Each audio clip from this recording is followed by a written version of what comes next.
How would you like to have a job where you work the same amount of hours as a coworker, put in just the same amount of hard work as your coworker, but you got paid less than them? Now, this is essentially what I'm going to be talking about today. Did you know that female athletes in the US only make about 88 cents for every dollar a male athlete makes, according to payscale.com? Now, pay inequality has been a very large debate topic for so many years in our nation. And I feel as if, though, we are to overcome this pay gap, our athletes, our role models, should all make the same amount and strive to push this on the rest of our nation. Now, this has been a pretty touchy subject these last couple of years, and I've actually been able to do a lot of research these past couple of terms in various classes to generate this presentation.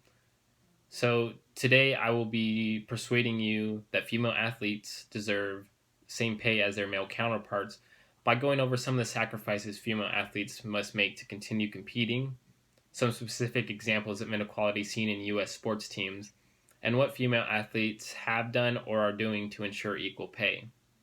So let's get started by talking about some of the sacrifices that professional athletes, female athletes, must endure to continue competing at this high intensity level.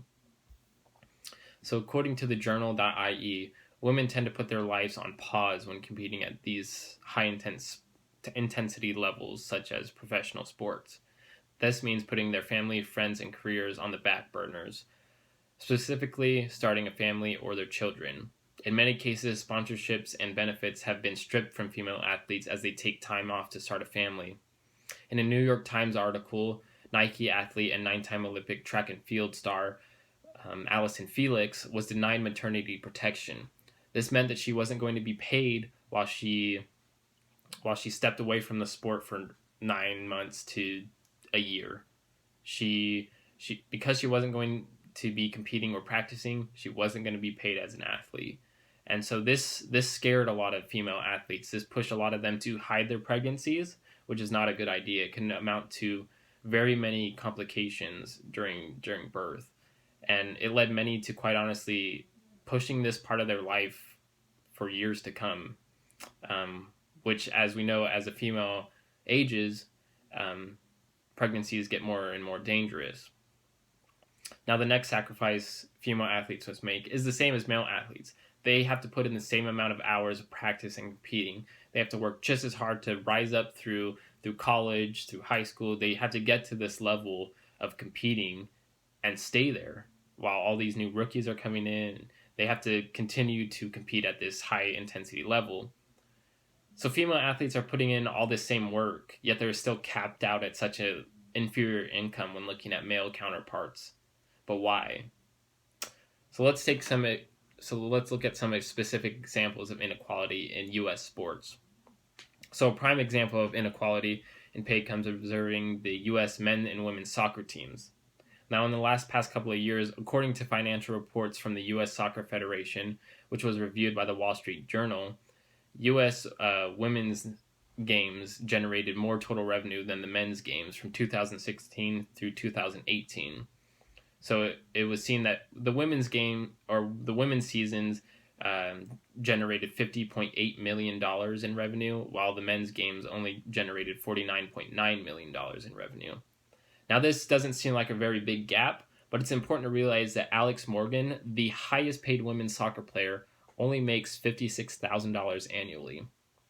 In a recent deal, Christian Pulisic was signed to a $73 million transfer, or equating to $1.1 million per year. That's quite a large gap. The next example I wanted to go over was the WNBA. Now, the WNBA and NBA situation is very different from some of these other sports in terms of not generating the same revenue.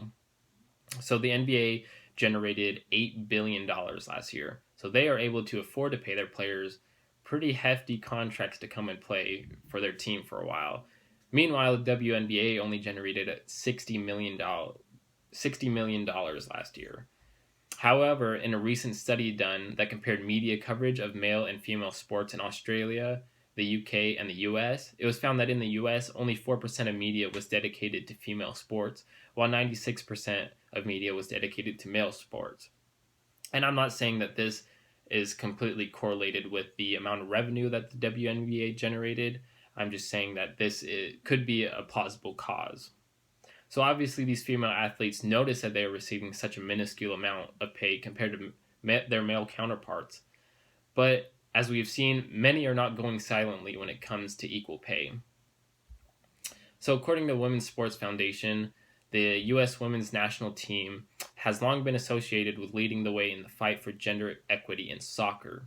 Most recently, at the 2019 FIFA Women's World Cup in France, the United States women's squad took a stand against institutionalized gender discrimination. 28 members of the current national team pool announced in March that they were suing the U.S. soccer team, seeking equitable pay and treatment. So they were suing this team to ensure that they were going to get paid. And the next example, we have the WNBA. So in the WNBA, for most players to make a living, they often go overseas to compete, as the overseas wages are often way better than the wages in the U.S. It is important to notice, however, that the WNBA athletes are not asking for the multi-million-dollar contracts that their NBA counterparts seek. In a article done by New York Times, some of the WNBA stars were comparing the amount of the percent of the league's revenue that the NBA players received versus the percentage of revenue that the WNBA players received. Now it was seen that WNBA players were only making a maximum of 22.8% of the league's revenue. So this meant that 77.2% of the league's revenue was being spent on other things other than paying their players.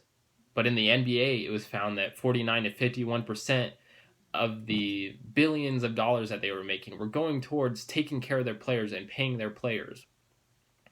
So it's important to realize that WNBA stars aren't fighting to get these $1 million contracts. They're just fighting to get the same percentage of revenue. In another example, in September 2018, the World Surfing League announced that it would award equal prize money to male and female athletes for every controlled event in the 2019 season and beyond. So events like these are really the forerunners in presenting equal pay. This and tennis, these sports are really setting the foundation for equal pay for male and female athletes. So today I tried to persuade you that female athletes and male athletes deserve the same pay. And I want you to realize that pay isn't everything. I wasn't here to persuade you that WNBA players should be making millions of dollars and putting their league in debt, or that US WNT players deserve crazy contracts. I'm here to persuade you to push for equity, to realize that to close the gap in our nation's pay gap, we need to first start with our role models, and these are our athletes.